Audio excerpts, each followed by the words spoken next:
नमस्कार, स्वागत है आप सभी का मार्केट टाइम्स टीवी पर। मैं हूं आपके साथ अखिलेश राठी और आज हम चर्चा करने जा रहे हैं एग्री और नॉन एग्री कम्युनिटीज के बारे में।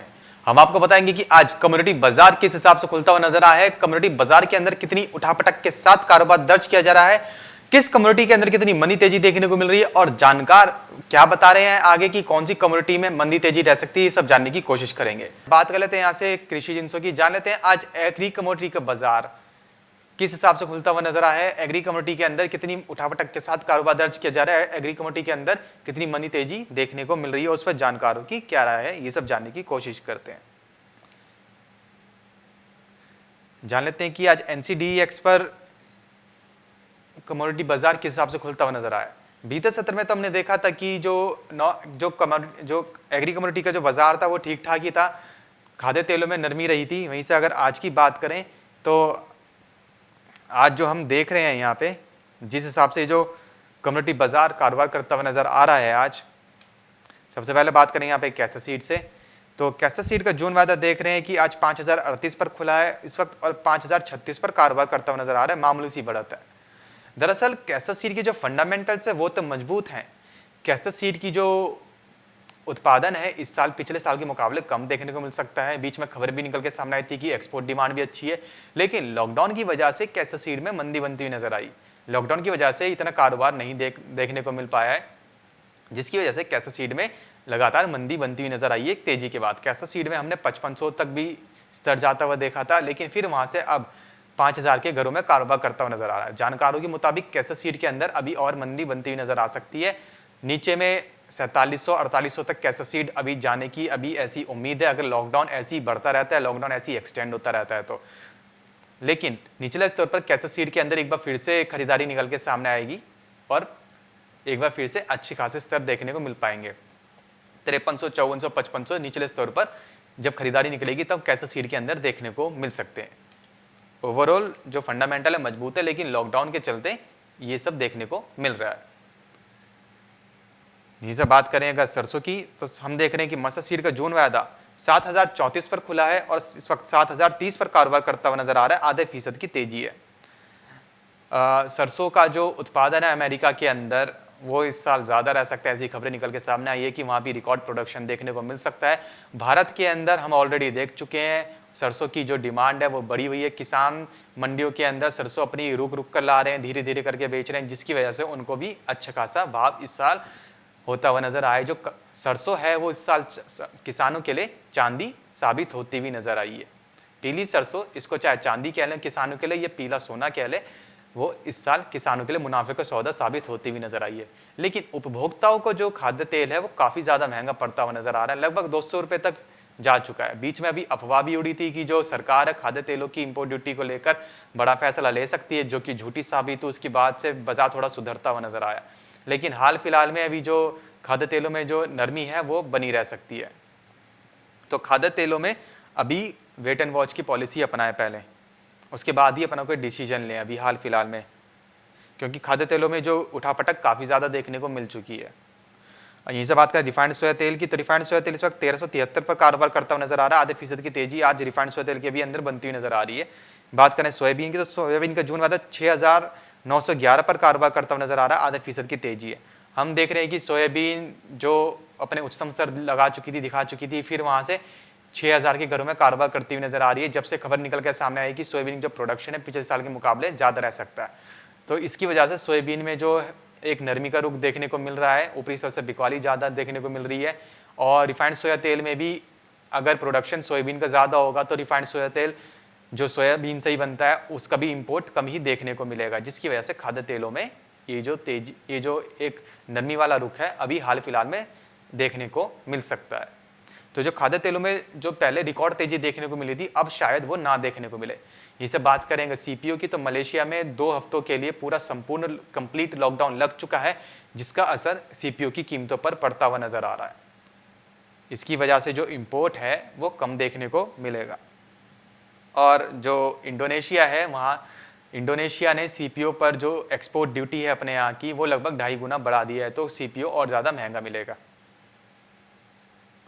तो ये तो बात करी थी हमने खाद्य तेलों की। बात कर लेते हैं यहाँ सब कॉटन कॉम्प्लेक्स की। तो कॉटन में हमने देखा है कि जो एक्सपोर्ट के जो आंकड़े हैं, कॉटन के जो निर्यात के जो आंकड़े हैं, वो काफ़ी अच्छे खासे देखने को मिल रहे हैं। पंजाब में जो सोइंग है वो थोड़ी डिले है, वहीं हरियाणा की बात करें तो सोइंग में डिले भी हुई है, थोड़ी देरी भी हुई है, और पिछले साल के मुकाबले सोइंग थोड़ी कम भी रही है, जिसकी वजह से माफ़ कीजिए, जो कॉटन है उसमें थोड़ी तेजी भी देखने को मिल सकती है। और एक्सपोर्ट दबा के हो रहा है, एक्सपोर्ट काफ़ी अच्छा देखने को मिल रहा है कॉटन का, जिसकी वजह से कॉटन की जो कीमतें उनके अंदर तेजी बनती नजर आ रही है, और इसका सीधा सीधा असर बिनौला खल की भी कीमतों पर पड़ता हुआ नजर आ रहा है। बीते सत्र में हमने देखा था कि बिनौला खल की जो कीमतें हैं 2700 पर थी, वहीं आज की बात करें तो बिनौला खल का जून वायदा इस वक्त 2745 पर कारोबार करता हुआ नजर आ रहा है। मामूली सी करेक्शन है, लेकिन कॉटन कपास के अंदर जो तेजी बनती हुई नजर आ रही है अच्छा निर्यात के चलते, इसकी वजह से इसका जो असर है बिनौला खल की कीमतों पर पड़ता हुआ नजर आ रहा है। क्योंकि बिनौला खल का जो मार्केट है अभी काफ़ी सुस्त है, इतनी डिमांड नहीं है, क्योंकि लॉकडाउन है, पोल्ट्री इंडस्ट्री से इतनी डिमांड देखने को नहीं मिल रही है। अगर लॉकडाउन खुलता है, पोल्ट्री इंडस्ट्री से डिमांड आती है, तो बिनौला खल थोड़ा और सुधरता हुआ नजर आ सकता है। लेकिन हाल फिलहाल में जो बिनौला खल में तेजी है वो डिमांड की वजह से नहीं है, ये जो कॉटन में जो तेजी है, कपास के अंदर जो तेजी है, उसकी वजह से बनता हुआ नजर आ रहा है। ये सब बात करें अगर अब चने की, तो चने का जून वायदा देख रहे हैं कि 5304 पर खुला है इस वक्त, और 5295 पर कारोबार करता हुआ नजर आ रहा है। आज हम देख रहे हैं कि चने के भी अंदर एक मामूली सी, एक हल्की सी गिरावट बनती हुई नजर आ रही है। दरअसल हमने देखा था कि चने में पिछले 2-3 ट्रेडिंग सेशन से कि जो चना है एकदम से उछाल मारा था, क्योंकि जो काबुली चना है उसकी जो डिमांड है वो थोड़ी बढ़ती हुई नजर आई है।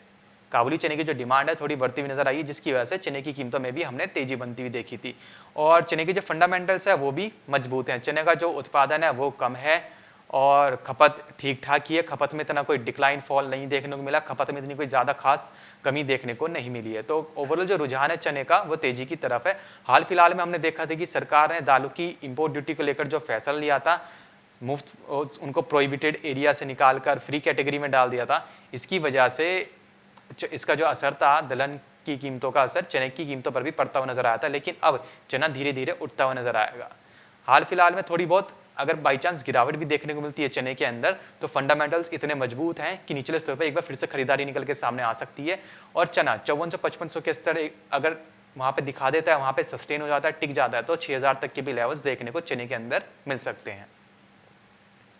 यहीं से बात करूं अगर मसालों की, तो मसालों में हमने देखा है कि लॉकडाउन जो एक्सटेंड हुआ है, खबरें निकल के सामने आई थी कि 1 जून से लगभग सभी राज्यों में जो मंडियां हैं खुल जाएंगी, लेकिन लॉकडाउन एक्सटेंड हो गया है, तालाबंदी और बढ़ा दी गई है। लगभग मान के चलिए कि 8 से 10 जून, और कई किसी राज्य में 15 जून तक भी है, जिसकी वजह से मंडियों पर भी असर देखने को मिला है, मंडियां भी बंद है। लेकिन जो एक्सपोर्ट हो रहा था हल्दी का वो ठीक ठाक ही है। अब हो सकता है कि मंडियां जो बंद है थोड़ा बहुत कम देखने को मिले, जिसकी वजह से जो कीमतें हैं उसके अंदर एक हाल फिलहाल में थोड़ा बहुत एक डिक्लाइन देखने को मिल सकता है। आज की बात करूं तो हल्दी 7804 पर कारोबार करती हुई नजर आ रही है। हल्दी को हमने 8000 के भी लेवल पर बीते सत्र में जाते हुए देखा था। तो जो हल्दी है वो लॉकडाउन की वजह से, जो मंडियां बंद हैं उसकी वजह से मसालों में एक थोड़ा बहुत डिक्लाइन फॉल देखने को मिल रहा है। ओवरऑल जो रुझान है हल्दी के जो फंडामेंटल्स है वो मजबूत है, लेकिन लॉकडाउन की वजह से ऐसी परिस्थितियां बनती हुई नजर आ रही है गिरावट वाली। वहीं बात करें अगर धनिया की, तो धनिया की जो पाइपलाइन है उसमें स्टॉक नहीं है, एक्सपोर्ट की भी डिमांड है, लेकिन मंडियों की वजह से धनिया और जीरे में भी एक गिरावट बनती हुई नजर आई है। लेकिन बात करूं लंबी अवधि की, तो लंबी अवधि में मसाले जो है वो तेजी की तरफ जाते हुए नजर आ सकते हैं। अभी धीरे धीरे जैसे अनलॉक की परिस्थिति आएगी, अनलॉक की प्रक्रिया शुरू हो जाएगी, तो जो मसाले हैं वो धीरे धीरे आपको मुनाफा भी कमवाते हुए नजर आएंगे, क्योंकि खास करके धनिया और अगर हल्दी की बात करें तो उनके जो फंडामेंटल्स हैं वो काफ़ी मजबूत हैं। ये सब बात करें अगर ग्वार की, तो आज जो हम देख रहे हैं ग्वार के अंदर, अगर भाव की बात करूं सबसे पहले, तो ग्वार गम का जून वायदा जो इस वक्त कारोबार करता हुआ नजर आ रहा है 6425 पर है ग्वार गम का जून वायदा, और इसके अंदर हल्की सी तेजी बनती हुई नजर आ रही है। वहीं ग्वार सीड 4197 पर कारोबार करता हुआ नजर आ रहा है हल्की सी तेजी के साथ। ग्वार गम में हमने आपको पहले बताया था 6200 के ऊपर है, तो 6500, 6600, 6700 के भी लेवल्स दिखलाते हुए नजर आ सकते हैं। वहीं सीड जब तक 41 4000 के ऊपर है, 41 4000 से लेकर 4100 के ऊपर है, तब तक हो सकता है कि 4400 तक के लेवल दिखला दे। लेकिन ग्वार गम और ग्वार सीड के अंदर ये जो अनुमान है ये छोटा वैसा ही है। इसमें कोई ग्वार गम ग्वार सीड में कोई ज़्यादा खास तेजी बनती हुई नजर नहीं आएगी। ग्वार गम ग्वार सीड में काफ़ी लंबे अरसे से हम देख रहे हैं कि अगर मंदी तेजी बनती भी है तो वो हाल फिलहाल में बहुत ही छोटी अवधि के लिए बनती हुई नजर आती है। तो ग्वार गम और ग्वार सीड का अभी हाल फिलहाल में इतना कुछ खास नहीं है। तो ये था एक छोटा सा ब्यौरा कि आज एग्री कमोडिटी का बाजार किस हिसाब से खुलता हुआ नजर आया और उसमें कितनी मंदी तेजी है। फिलहाल सिलसिला बाजारों का मैं बस इतना ही, लेकिन आप कहीं जाइएगा नहीं क्योंकि खबरों का सिलसिला लगातार यूं ही बना रहेगा मार्केट एमसीवी पर।